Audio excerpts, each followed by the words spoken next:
Halo sahabat Kismis. Indonesia memang dikenal sebagai negara kepulauan terbesar di dunia. Selain memiliki pemandangan pantai yang indah, juga terdapat pegunungan-pegunungan serta hutan tropis yang tidak kalah eksotisnya. Tapi siapa sangka di balik keindahan dan keeksotisan daerah pegunungan di Indonesia, terdapat air terjun yang cukup horor alias angker. Air terjun terkenal sebagai surga dunia dengan segala keindahannya. Mulai dari airnya yang jernih dan tenang sampai keindahan alamnya yang tidak perlu diragukan lagi. Namun di balik keindahannya, banyak air terjun di Indonesia yang menyimpan banyak misteri sampai cerita mistis. Cerita mistis ini terus berkembang di masyarakat hingga sekarang. Menurut beberapa cerita, air terjun horor atau angker di Indonesia banyak dihuni oleh makhluk kasat mata. Bahkan ada yang menjadi gerbang ke dimensi lainnya. Air terjun mana sajakah? Nah, sebelum kita melanjutkan video ini, jangan lupa untuk klik tombol like, subscribe, dan aktifkan tombol lonceng notifikasinya agar kalian tidak ketinggalan cerita misteri dari channel Kismis.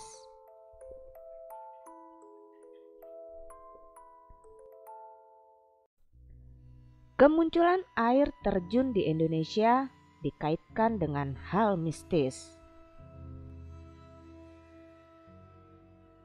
Number 1. Air terjun Mada Karipura. Selain terkenal akan keindahannya, air terjun Mada Karipura yang terletak di Kabupaten Probolinggo ternyata juga menyimpan kisah mistis tersendiri. Salah satu yang paling terkenal adalah kemunculan harimau putih. Berdasarkan kisah dari warga sekitar, harimau putih itu menjadi penunggu air terjun yang terkenal memiliki hubungan khusus dengan patih Gajah Mada. Sosok mistis tersebut disebut kerap muncul di beberapa bagian air terjun tiap tahunnya. Number 2. Air terjun Sedudo. Wisata alam air terjun Sedudo yang berada di Desa Ngliman, Kecamatan Sawahan, Kabupaten Nganjuk, Jawa Timur, menyimpan cerita mistis.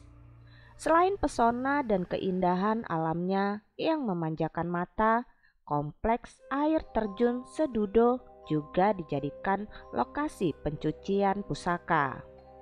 Berdasarkan informasi yang dihimpun, termasuk cerita yang berkembang di masyarakat, air terjun Sedudo sudah terkenal sejak zaman Kerajaan Majapahit. Air terjun ini diyakini sebagai tirta suci yang mengalir dari kayangan. Bahkan para raja, bangsawan, dan pendeta pada zaman itu sering mempergunakan untuk upacara ritual, yaitu memandikan arca atau senjata pusaka dalam upacara Parna Prahista, yang kemudian sisa airnya dipercikan untuk keluarga agar mendapat berkah keselamatan dan awet muda. Number 3. Air terjun Sri Getuk. Air terjun Sri Getuk merupakan salah satu objek wisata alam yang terletak di Kecamatan Prayen, Kabupaten Gunung Kidul, Yogyakarta. Air terjun Sri Getuk dikenal dengan keindahan dengan air yang jernih berwarna kehijauan dan tenang.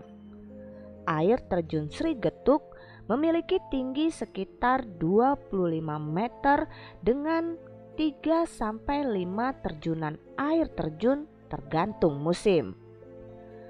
Air terjun Sri Getuk juga disebut sebagai air terjun Selempret. Nama Selempret sendiri berasal dari legenda yang ada di desa Bleberan. Menurut cerita yang beredar di masyarakat, air terjun ini merupakan pusatnya para jin dengan pimpinan jin Anggo Menduro.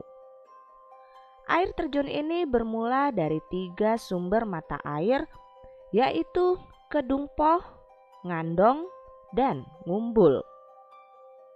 Ketiga sumber mata air tersebut mengalir menjadi satu dan membentuk butiran-butiran air yang jatuh dari tebing bebatuan karst yang tandus.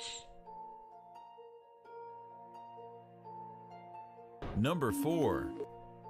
Air terjun Kakek Bodo. Air terjun Kakek Bodo terletak di lereng Gunung Welirang, Pegunungan Prigen, Jawa Timur. Tepatnya di dalam kawasan hutan lindung di RPH Prigen, BKPH Lawang Barat, KPH Pasuruan. Selain memiliki keindahan alamnya, air terjun ini juga menyimpan banyak cerita yang melegenda di masyarakat. Menurut cerita rakyat yang beredar, air terjun yang berada di tengah hutan itu awalnya adalah tempat semedi seorang kakek yang telah lama mengabdi pada keluarga kaya raya. Kakek itu memilih bersemedi karena kelakuannya keluarga Belanda menyebut kakek itu dengan sebutan si kakek bodoh.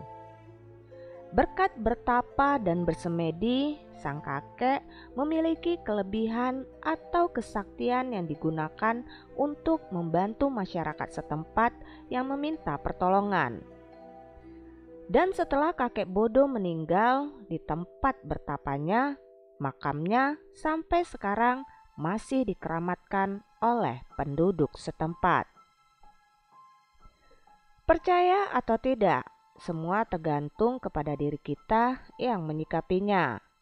Namun ingat, selagi kita tidak mengganggu dan hidup berdampingan dengan mereka, maka mereka tidak akan pernah mengusik kita. Dari kisah-kisah yang terjadi ini hanyalah satu dari sekian banyak peristiwa yang terjadi di sekitar kita. Banyak hal yang tidak kita pahami secara logika di dunia ini, namun bukan berarti mereka tidak ada. Dan jika kamu memiliki pengalaman dan kisah-kisah mistis lainnya, tuliskan pengalaman dan komentar kamu di kolom komentar. Salam Kismis.